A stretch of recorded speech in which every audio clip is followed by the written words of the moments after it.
On a wet morning in April 2018, Mara Bell drove 4 white stakes into the edge of a soybean field in Daviess County, Kentucky.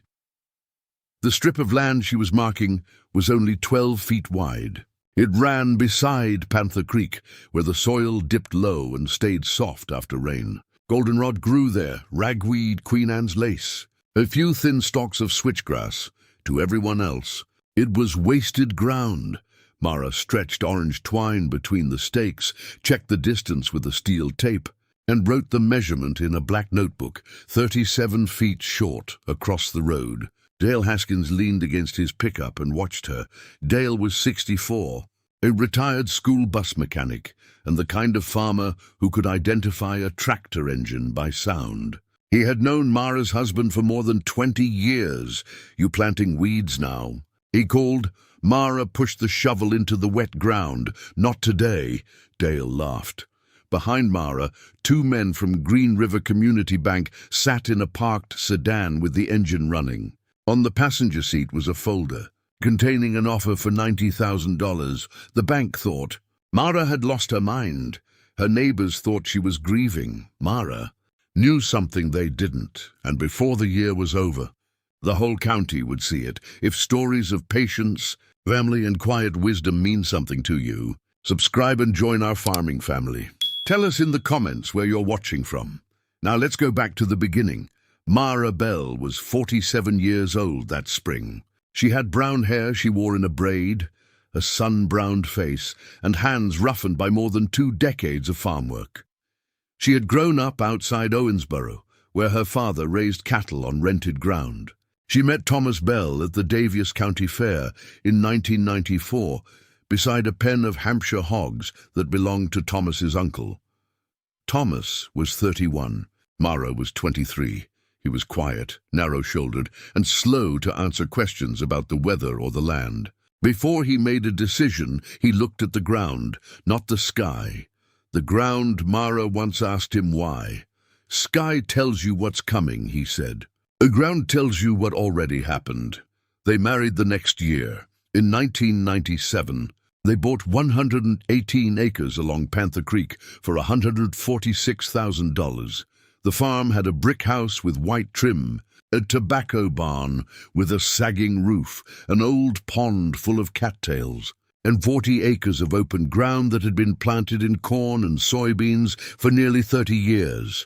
Thomas's grandfather, Elias Bell, had first cleared part of the farm in 1911. The family lost it during the Depression, then bought it back in 1958. Thomas liked to say the land had been in the family twice. 3 generations. If you count the ones who had to buy it back, he would say, the Bells grew corn, soybeans, and winter wheat. They kept 24 Angus cows in the back pasture and raised chickens in a wire-sided shed behind the house. Nothing about the farm was impressive from the highway, but it was theirs. Thomas watched more than he spoke. He noticed when the creek turned cloudy after a hard rain. He noticed where water first gathered in the field. He noticed when the cows stood with their backs turned toward the west.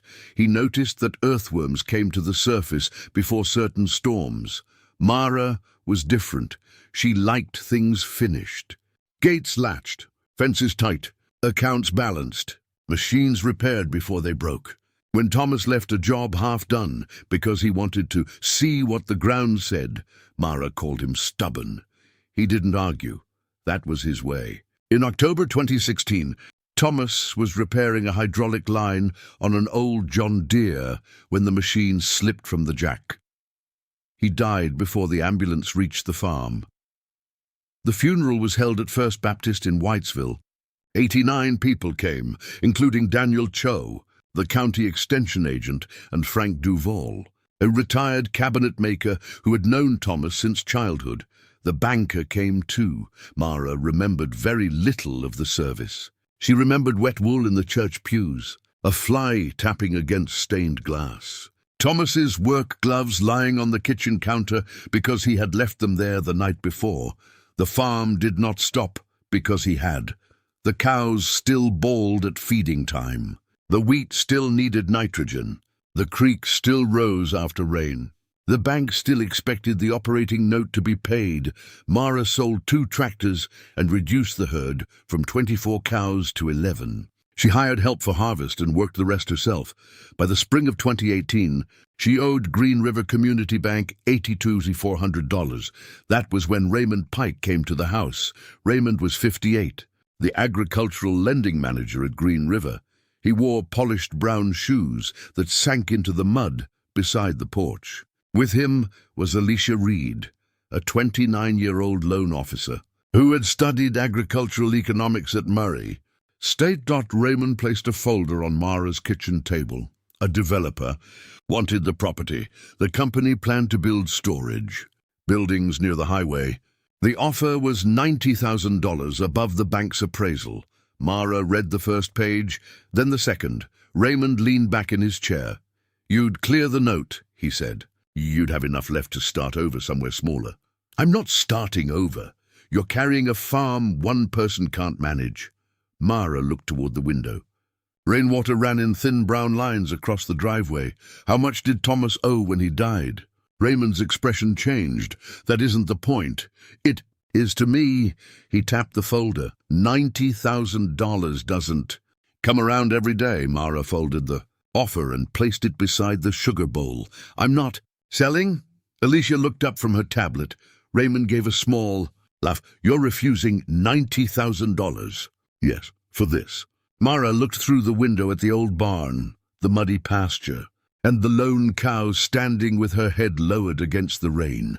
"For this." Raymond's voice hardened. "Mara, sentiment doesn't pay an operating loan." "No? Then what does?" She looked at the folded paper. "Work." The room went quiet. Raymond gathered the folder. "You have 30 days to make a decision." Mara nodded. The bankmen left, but Raymond did not drive away immediately. He sat in the sedan at the end of the lane for almost 5 minutes, watching Mara walk toward the tobacco barn. She had no plan yet, only a feeling that Thomas had left one somewhere. 3 weeks later, she found the ledger. It was beneath a loose floorboard in the tobacco barn, wrapped in a feed sack and tied with baling twine. The notebook was black, swollen at the corners, and stained with grease. Thomas had written in it for 11 years. The first pages held seed prices, calving dates, rainfall totals, and notes about repairs. Hydraulic leak, rear fitting, replaced before planting, then cow 14 limping. Check left hoof, rain 1.2 inches. Creek clear. Then the entries changed. April 12, 2012, water stands below lower gate after 1.7 inches. May 4, 2013, soil crusted on bare slope. Gone thin where water leaves field. October 19, 2014, creek muddy for 6 hours after rain. Never used to do that. Mara turned the pages more slowly. Thomas had drawn maps of the farm. Rough lines, arrows, and measurements. He had marked where runoff crossed the soybean field, where cattle entered the creek, and where the south pasture stayed wet longest. On one page he had written, "Ground is not failing. We are asking it to do the wrong job." Mara sat on an overturned bucket. Outside, rain ticked against the barn roof. Near the back of the ledger, she found a folded paper dated 1978. It was an old University of Kentucky Cooperative Extension Bulletin titled Conservation Practices for Sloping Cropland in Western Kentucky. The paper had belonged to Elias Bell. It explained contour farming, grassed waterways, crop residue, and vegetated stream buffers. It described what happened when heavy rain struck bare, compacted soil. The rain loosened soil particles. Water moved downhill faster than the ground could absorb it. The moving water carried topsoil, nutrients, and crop residue toward the lowest point. Contour farming interrupted that movement by placing rows across the slope instead of straight up and down. Cover crops protected the surface from raindrop impact and kept living roots in the soil. A grassed waterway gave concentrated runoff a safe path. A buffer beside the creek slowed water and helped hold the bank together. None of it was a miracle. It was simply a way of working with water instead of pretending water would behave. Thomas had underlined one sentence twice. A field need not be level to hold water. Mara read it again. Then she walked into the house and called Daniel Cho. Daniel was 36, wore wire-rimmed glasses, and kept a jar of creek water on his office, shelved to show farmers how much sediment could move after one storm. He came to the farm the next morning. Mara spread the ledger. Across the hood of Thomas's pickup, Daniel studied the maps. "Your husband was close," he said. "Close to what?" "A whole farm conservation plan." He helped her lay out contour lines with a laser level. They marked a 200-foot grassed waterway through the lowest part of the cropland. They planned a 35-foot vegetated buffer beside Panther Creek using switchgrass, big blue stem, little blue stem, and native wildflowers. Mara listened. Then she asked the question that had been bothering her since Raymond left. "Will it pay the bank?" Daniel did not answer right away. "It can improve the odds," he said. "It won't make a promise." Mara nodded. That was enough. In September 2018, she planted cereal rye on 46 acres after the soybean harvest. The first attempt failed. A wet April kept the soil too cool. The planter dragged through the rye instead of cutting cleanly. Some rows emerged thin and yellow. Mara had to replant 9 acres. Dale Haskins stopped at the field entrance. He looked across the uneven stand. "Told you," he said. Mara pulled a handful of rye from the soil. The roots came up shallow and tangled. "Not yet," Dale snorted. "You'll learn." Mara kept working. That summer, a thunderstorm dropped 3.4 inches of rain in 40 minutes. The new grassed waterway held for most of its length. But an old drainage tile collapsed beneath the field. Water broke through and carved a channel 2 feet deep, carrying black soil into Panther Creek. The damage looked like a wound. Mara spent 3 days repairing it. She dug out the failed tile, replaced it, packed the soil, and reseeded the slope before the next storm. The second attempt failed. In August, a herd of escaped cattle pushed through the temporary fence and trampled nearly half the new buffer along Panther Creek. The animals stood knee-deep in the young grass, chewing the switchgrass down to pale stubble. Mara found them at dawn. She shut the gate, called the owner, and rebuilt the fence with heavier posts. She did not curse. She did not sit down. By October, the creekside strip was growing again. Then came the third setback. A cold snap in November killed most of the wildflowers before they had established deep roots. The switchgrass survived, but the banks looked bare and ragged. Frank Duval came by in his blue Ford truck. He was 72, with sawdust permanently caught in the creases of his hands. He walked the buffer, rubbing a dead flower head between his fingers. "Won't amount to much," he said. Mara looked at the young grass lying flat in the frost. "Give it 2 years. 2 years is a long time." She looked toward Panther Creek. "So is 100. The winter of 2019 was wet. The spring of 2020 was wetter. By late May, the soil under the rye residue was dark and crumbly. Earthworms left small castings between the rows. The creek buffer held green through the first warm weeks, and the switchgrass began to rise above Mara's knees. The bank still wanted its money. Raymond Pike called twice. The first time, Mara did not answer. The second time she picked up. "You need to understand your position," he said. "The developer's offer is still available. Then they can keep it. You're putting time and money into a property that may not remain yours." Mara looked through the kitchen window at the field. "I know. You could walk away with $90,000. I know. What are you waiting for?" Mara watched a swallow skim above the creek. "Water." Raymond was silent. "What does that mean?" "It means I want to see what happens when it rains." The rain came 3 weeks later, not ordinary rain, the kind that changes the shape of a county. On June 18, 2020, Frank Duval stood outside the feed store in Whitesville and watched the western sky. The swallows flew low. The frogs stopped calling. Cows pressed together beneath the trees. Though the afternoon was warm, Frank looked at Daniel Cho and said, "We're going to get the creek." At 4:10 p.m., the first dark cloud covered the sun. By 6 the sky had turned the color of old brass. Then the rain began. It hammered the barn roof for 3 hours. It struck the windshield so hard, Mara could not see the end of the driveway. Water poured from the gutters. The pond rose over its bank. At midnight, the gauge beside the porch showed 6.8 inches. Panther Creek climbed into the pasture. By morning, the county road was closed in 3 places. A bridge near Sorgo had lost its guardrail. 2 barns flooded, and water reached the first step of the courthouse annex in Owensboro. Dale Haskins lost a section of topsoil from his south field.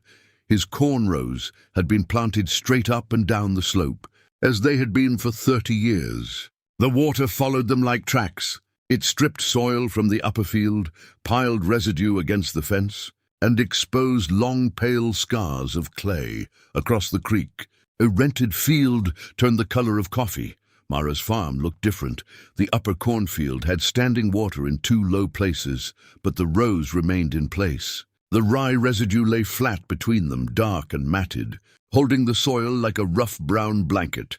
The grassed waterway carried water, but no visible soil along Panther Creek. The 35-foot buffer bent beneath the current.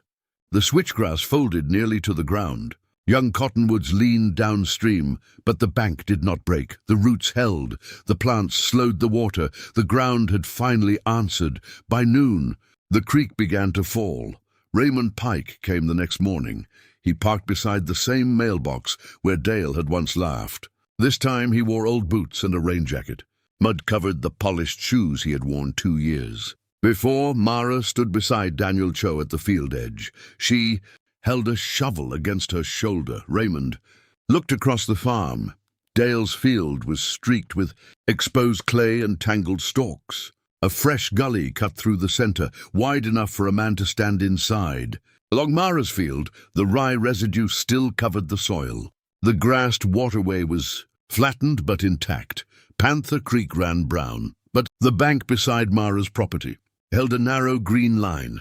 Raymond walked down to the buffer and pressed his boot into the mud. He examined the roots, the lodged grass. The leaf litter caught behind the stems. Then he looked across the creek at Dale's field. His whole south slope moved, he said. Daniel nodded. Raymond turned back toward Mara. For several seconds, nobody spoke. Then Raymond said, "I was wrong." Mara nodded. "Looks that way." He looked again at the creek. "How much did this cost?" Mara gave him the number. Raymond whistled softly. "Less than 90,000, much less." He studied the field. "Why didn't you tell us?" Mara glanced down at the shovel. "You didn't ask what I was doing." Raymond had no answer for that. Nobody made a speech. The bank did not suddenly forgive the debt. The farm did not become easy. Mara still had to replant 7 acres of soybeans, repair the lower fence, and borrow money for a new grain auger. But after the storm, people began coming to the farm. Dale came first. He arrived with a measuring wheel and spent nearly an hour walking the grassed waterway. He asked Daniel how much seed Mara had used, how long the buffer took to establish, and whether cereal rye would work on his heavier soil. The next spring, Dale planted rye on 70 acres. He said it was only to stop the field from blowing. Nobody teased him. Alicia Reed asked for a copy of Thomas's map. She used it during a meeting with farmers interested in conservation cost-share programs. Frank Duval planted switchgrass behind his workshop. He complained that it grew too slowly. Then he complained that it grew too tall. That was his way. By 2022, 5 farms along Panther Creek had fenced livestock away from the water. 3 had added stream buffers. 2 had begun using cover crops. Mara never advertised any of it. She did not put up a sign. She did not give interviews. She did not tell people the bank had laughed when the county extension office held a field day at her farm. Mara refused to stand at the front. She walked visitors through the field instead. She showed them the darker soil beneath the residue. She showed them where the waterway spread a fast current into a shallow sheet. She showed them the place where the creek bank had held during the flood. When someone asked what had made the biggest difference, Mara gave the answer Thomas had written in the ledger, nothing by itself. The words sounded too simple for a field day, but they were true. Cover crops helped. Contour planting helped. The buffer helped. Fewer cattle in the creek helped. Repairing the old drainage tile helped. The soil needed time. Farmers are often offered single answers by people who do not have to live with the consequences. The ground usually asks for several small ones. Mara kept the ledger in a glass case beside the kitchen bookshelf. The pages were still stained with grease, and Thomas's handwriting was still cramped near the end. On the inside cover, Thomas had written the name of his grandfather and the date 1978. Below it, in pencil, he had added one line of his own. "Pay attention before you change anything." Mara carried that sentence with her, not because every old way was right. It wasn't. Bare ground eroded. Cattle compacted streambanks. Straight rows sent water downhill faster than the soil could absorb it.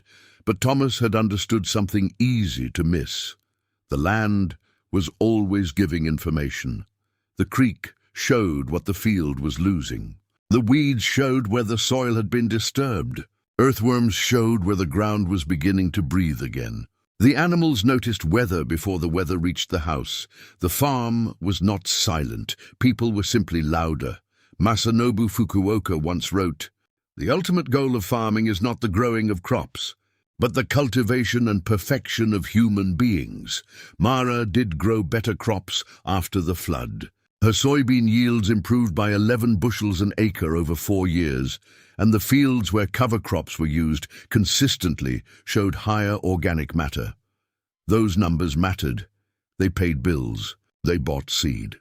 They kept the bank from taking the land, but they were not the real harvest. The real harvest was the patience to watch one failed stand and plant again. It was the humility to read a ledger written by someone who was gone. It was the willingness to leave 35 feet of good, ground for grass, roots, birds, and water, when every calculator in the county called that ground unproductive. The bank saw $90,000. Mara saw a farm that had not finished speaking, and sometimes what looks like stubbornness from the road is only a person standing close enough to hear.